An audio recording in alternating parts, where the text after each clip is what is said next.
arrarraa eegalee ijoollee dhumtuuf garuu itti gaafatama mootummaa federaalaa. Kun uummanni illeen gadi ba'ee ijoollee nu galchaa jira. Barattoonni illeen galuu barbaanna jedhanii jiran. Yaa akii hanga yoom dhumna? Falmannee ni dhumna, barannees ni dhumna. Ambar wanni amma garaana nyaatu. Wanni nama raachuu jiru maali beektanii?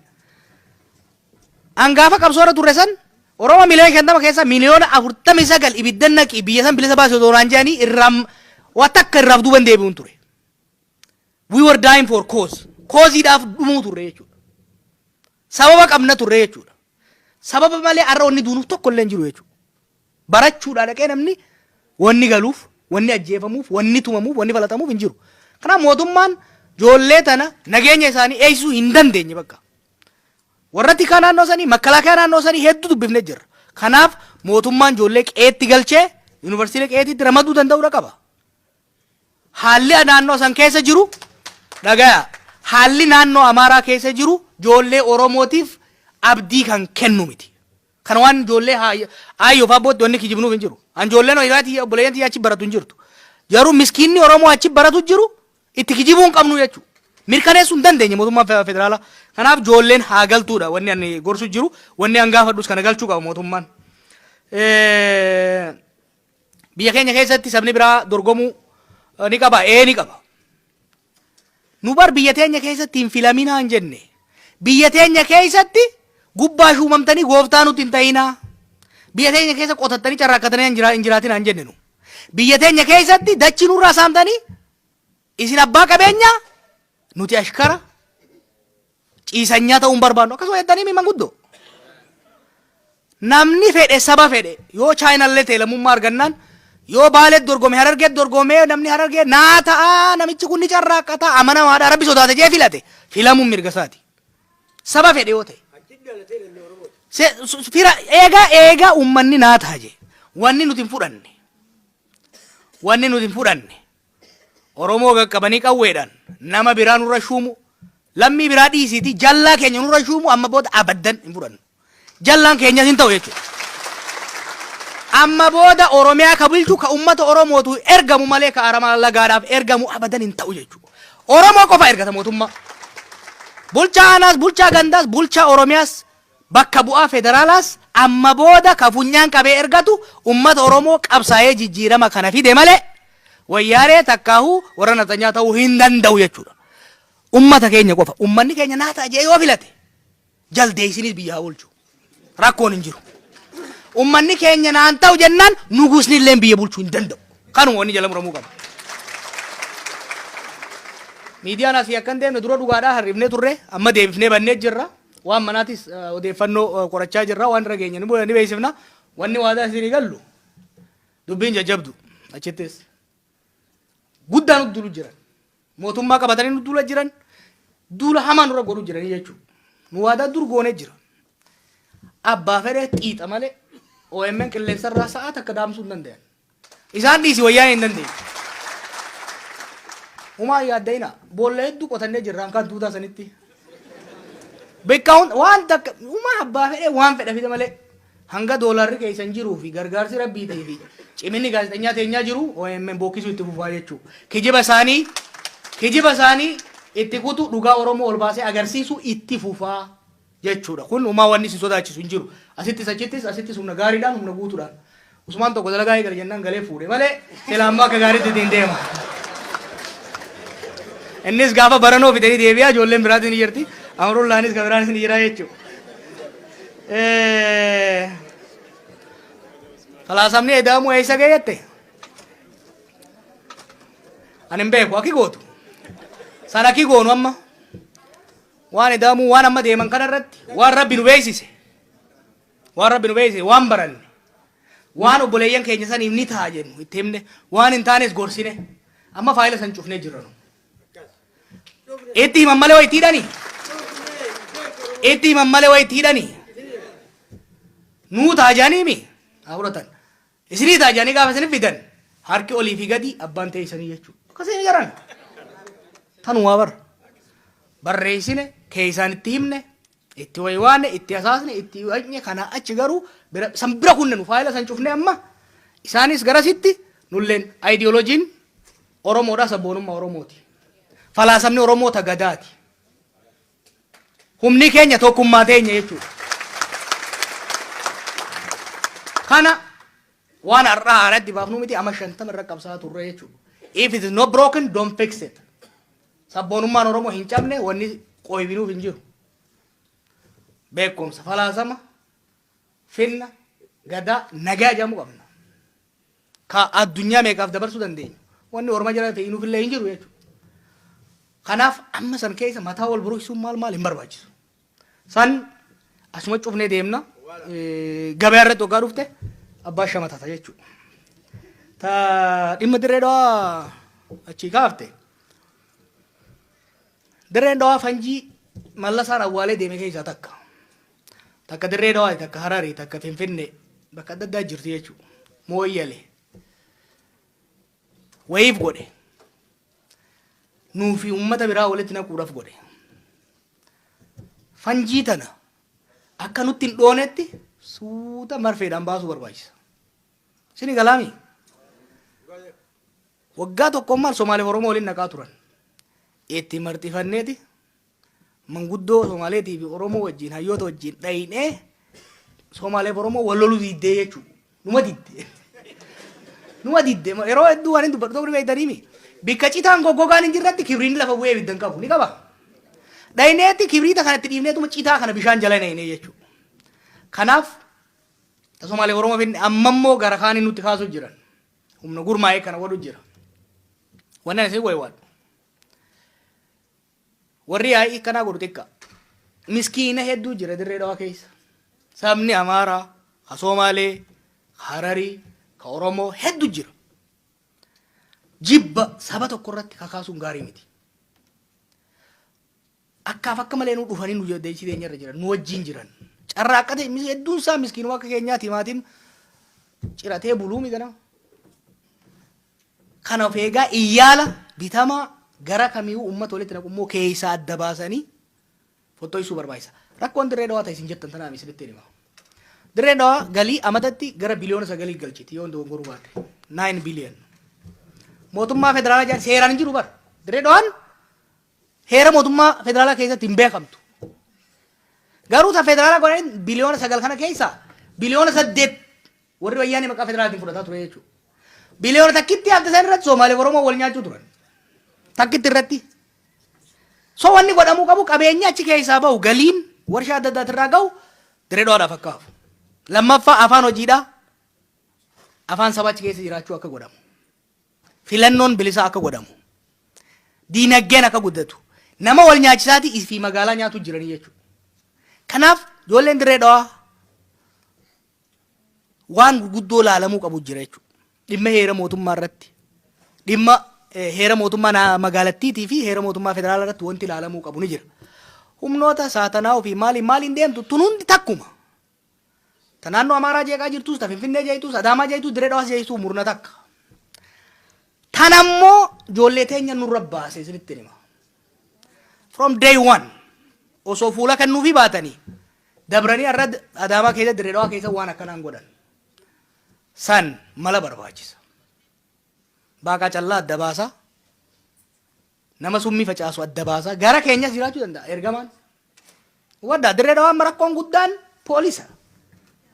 Poolisa Dirree Dhawaa rakkoon guddaan poolisa. Poolisni garee takkarraa ijaarameet warri haaromsaaf maaliin angorraa buusan iyyaala walitti ijaaraa jechuudha. Warri keessa jirus boru buuna jeeti wanni godha. Poolisni wanta gosoonitti himu poolisa mindaa akka kafalu kantiibaa magaalaati.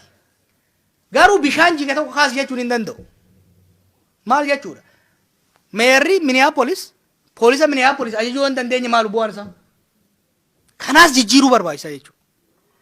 Kanaaf rakkoo keessa jijjiiruu sana structural ta'e. Ka guyyaa tana ibidda dhaamsaa yoo ka deemnu taate ibidda dhaamsuu itti hafuufnu. Namni akka nama firraa akka walitti hin buune dhorkaa garuu rakkoo structural ta'e san furaa deemuudha. Hin usne.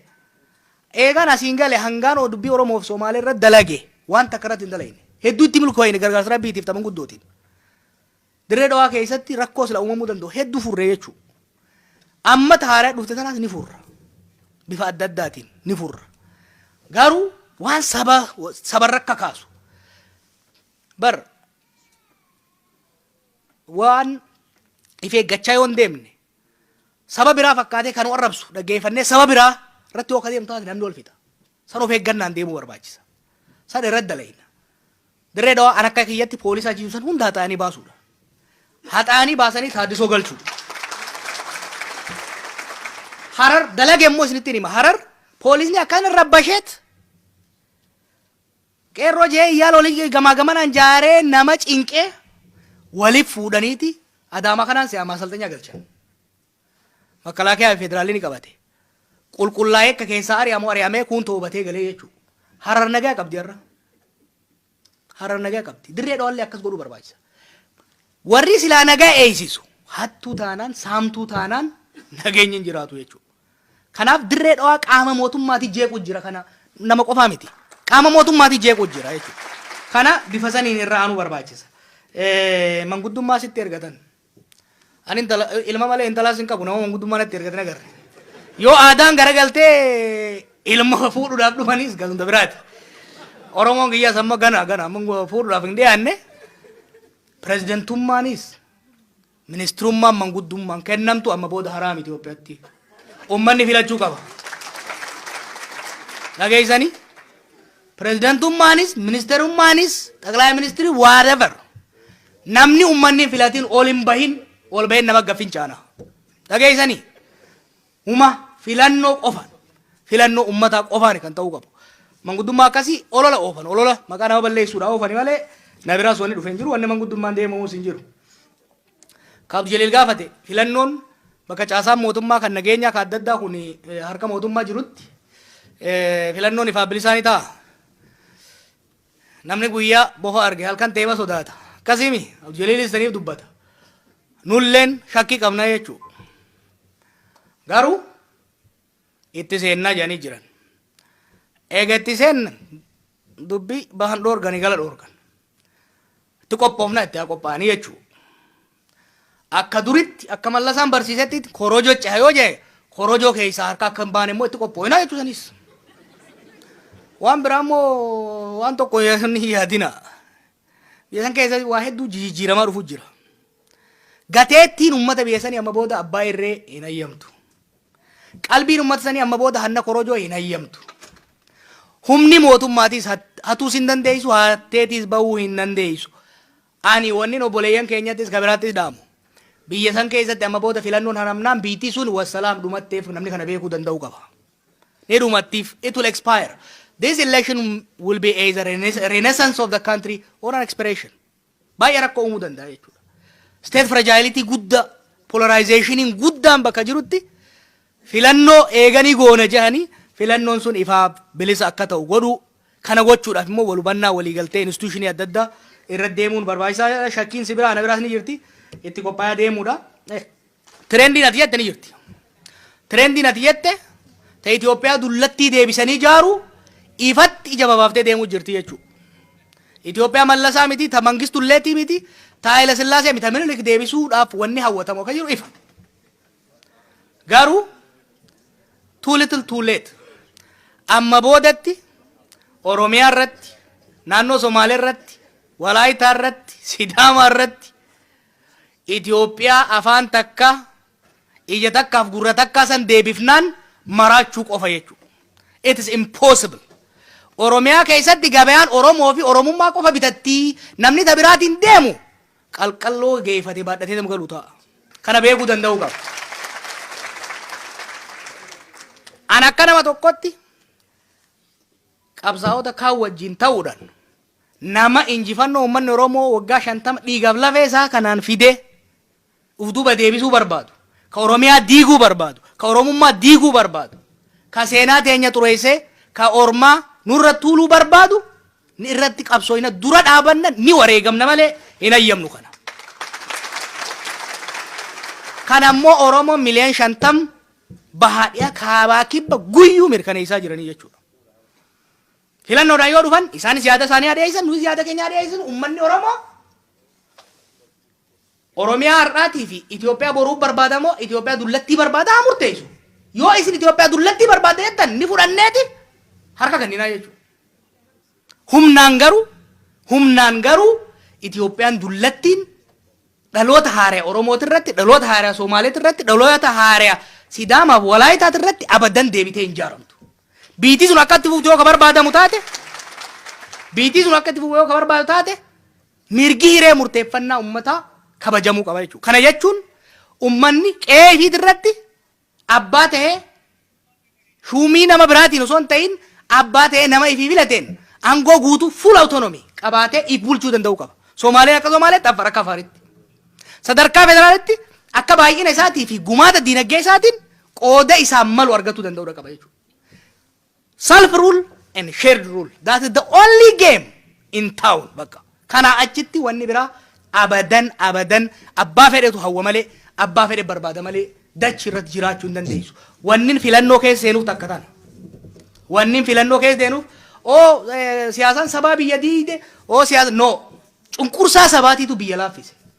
Cunqursaa sabaatiin nama waliin naqe. Walqixxummaan takka nama wal lolchiifteen beektu gabrummaa malee. Kanaaf kana guutuutti kan dura dhaabannu ta'uu abadan hojiitti akkanii qabne namuu beekuu danda'uu qaba jechuudha. Biyya san teettee abdii maal qabda? An abdii uummataatiif tarabbii qofaan hin jiraadha duruun isin hin jedhu. Waa takka. Lubbuun jalaan hin baatu gubbumaan baati. Lubbuu bishaan nama fe'ee duunuuf jecha haqa saba keenyaa gurguranne lubbuu sodaanne maallaqaan bitamne abadan addi irra numan jiraanne jechuudha. Kanaaf abbaan fedhe waan fedhe yoo kafidu taate Oromiyaa keessaa isin bahu ummata kiyyarraa isa takku takkan fagaadhu dhugaa ummata keenya haqa ummata keenya karaa dhugaatiin tarsiimoodhaan qabsaa'uu itti fufna.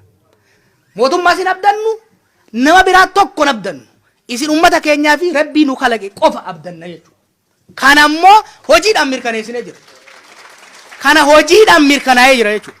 Ummanni keenya godaannisa waan qabuuf hoggana isaa jalaa dhabamsiisuun waan beekamaa tureef ana qofaa miti.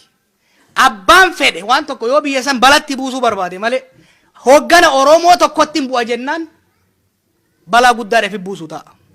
Ummanni keenya gaachana keenya. Gaachanni keenya ummata Oromootii fi rabbii Oromoo qofa jechuudha. Kana achitti wanni abdannus hin jiru, wanni sodaannullee takka hin jiru jechuudha. Kana hubachuudha. Ka boleessi kiyyachi kaase